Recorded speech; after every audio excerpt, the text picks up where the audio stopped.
टीपू पौड़िया जी सुन पा रहे हैं मुझे?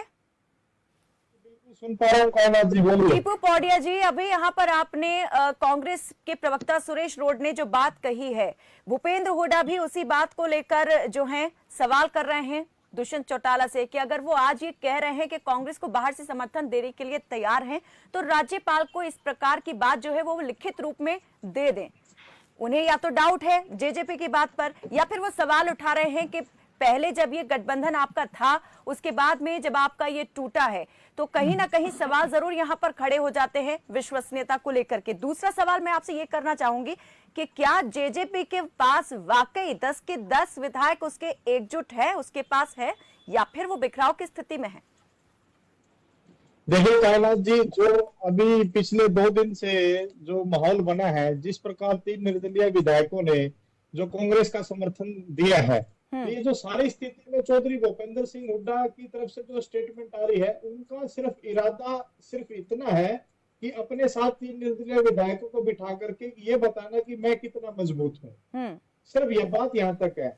ये स्थिति वही है, ये वही चौधरी भूपेंद्र सिंह हुड्डा है जब जननायक जनता पार्टी ने बीजेपी के साथ मिलकर के सरकार में हिस्सेदारी ली थी, तब ये आरोप लगाते थे कि जेजेपी ने ही बीजेपी की सरकार बनवा दी, अगर जेजेपी हमारे साथ आती तो हम सरकार बनाते। तो दिग्विजय सिंह चौटाला जी ने पहले भी इस बात का खुलासा किया था कि एक टेलीफोन सीधा भूपेंद्र सिंह हुड्डा को पहले किया था, ये बात उनको बोली थी आपके 30 विधायक हैं और हमारी ये 3 मुख्य मांगे हैं, अगर आप हमारी मांगों को पूरा कर दोगे तो आप 30 के 36 कर लो, 10 हमारे 40 कर देंगे। आज भी वही स्थिति है भाई। आज 30 विधायकों वाली जो पार्टी प्लस 3 निर्दलीय विधायक साथ में है, उसके बावजूद भी जेजेपी को ये कह रही है कि आप जाकर के पहले गवर्नर को लिख करके दे दो।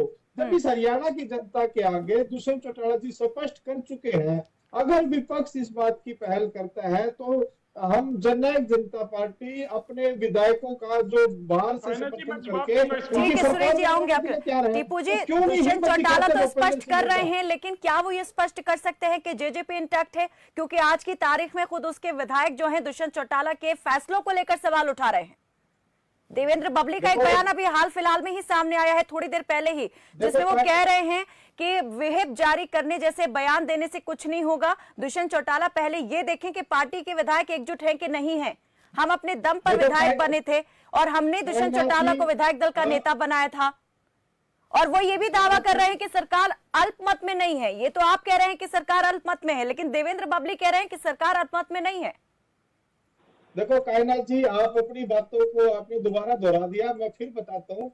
जो जेजेपी का विधायक है ये कहता है कि मैं जेजेपी के साथ नहीं हूँ। क्या जेजेपी की सदस्यता को छोड़ करके किसी ने दम दिखाया दूसरी पार्टी ज्वाइन करने का? ये दोहरी बातें करते हैं। इनको अपनी सदस्यता रद्द होने से भी डर लगता है और इनको सरकार में मंत्री पद भी चाहिए, तो इनके साथ तो वो काम हो गया। और वो इसी चक्कर में वो बीजेपी के साथ लगे थे।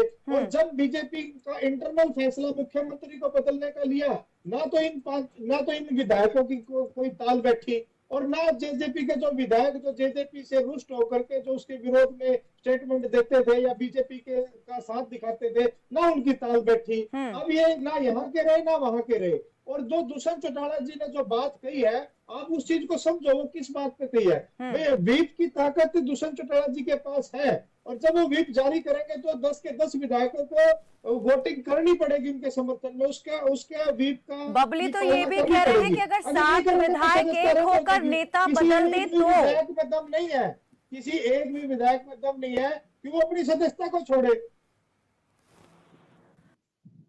कायनात जी, आ रही हूँ आपको टीपू जी। हाँ जी, तो मैं टीपू जी, आप कह रहे हैं कि किसी भी एक विधायक में दम नहीं है। मान ली आपकी बात, 1 या 2 विधायक में उतना दम नहीं है कि वो पार्टी को छोड़ करके या पार्टी लाइन से अलग होकर के फैसला ले सकें, लेकिन देवेंद्र बबली ने चैलेंज कर दिया है, या मैं ये कह दूं कि धमकी दे दी है। वो ये कह रहे हैं कि अगर 7 विधायक एक हो गए तो जेजेपी के विधायकों की बात छोड़ो आप। दूसरी जो आज का जो मुद्दा है, आज का मुद्दा यह है कि 3 निर्दलीय विधायकों ने कांग्रेस को समर्थन दिया है, और तो वो जो चौधरी भूपेंद्र सिंह हुड्डा के साथ आज गए हैं, चलो उनको आज ले लिया उन्होंने, बाकी ये वही विधायक है। जब से नायब सिंह सैनी इस हरियाणा प्रदेश के मुख्यमंत्री बने हैं, इनकी गाड़ी सड़कों पर दौड़ रही है विधायकों की। कभी सैनी साहब की कोठी के आसपास नजर आती है, कभी भूपेंद्र सिंह हुड्डा की कोठी के आसपास नजर आती है। चलिए ठीक है, भूपेंद्र सिंह हुड्डा मैं को सुरेश रोड जी वो कैसे कुछ कहना चाह रहे थे। ले सुरेश लिया? जी आपसे अपने जवाब आप को लेना तो चाहूंगी, दिखाने आप के इनकी लिए। बात पर कुछ प्रारंभ कर चुके हैं पौड़िया जी। मैं कांग्रेस आप हुड्डा साहब की चिंता छोड़िए, अब ये बताइएगा किसानों के खिलाफ 30 वाले कानून लाने वाले नरेंद्र मोदी मेरे जैसा था कि ऐसे चौटाले ने क्यों दी? ये कह रहे हैं ना, आंकड़ों की बात कर रहे हैं। रोड जी अर्जुन जी शांत हो जाएं। रोड जी अर्जुन जी अंतिम प्रतिक्रिया मुझे जल्दी से लेनी है, 10-10 सेकंड का समय मैं सबको दूंगी। पौड़िया जी जल्दी। विधानसभा में कान्हा जी सुन लीजिए, जब भूपेंद्र सिंह हुड्डा अविश्वास प्रस्ताव लेकर के आए थे तो सभी टीवी चैनल्स ने डिबेट की थी। उस टाइम भी डिबेट में भी हमने ये कहा था कि आज भूपेंद्र सिंह हुड्डा अच्छी तरीके से जानते हैं कि कांग्रेस बीजेपी जो सरकार और बीजेपी सरकार है, गठबंधन की सरकार, पूर्ण बहुमत है इनके पास, लेकिन ये जानबूझ करके लेकर के आ रहे हैं। और उसके ताकि बाद में ये फिर ये कहेंगे आगे अब हम 6 महीने से पहले नहीं लेके आ सकते, तो क्यों लेकर के आए आप उस वक्त? आप लोग छोड़िए, लेकिन जब बाद में सैनी सरकार बनी, फॉर्म हुई, उस वक्त भी पार्टी की ओर से एक मेप जारी किया गया था। टीपू जी आज की बात कीजिए ना, आज की डेट में आपके विधायक क्या कह रहे हैं? जेजेपी के कितने विधायक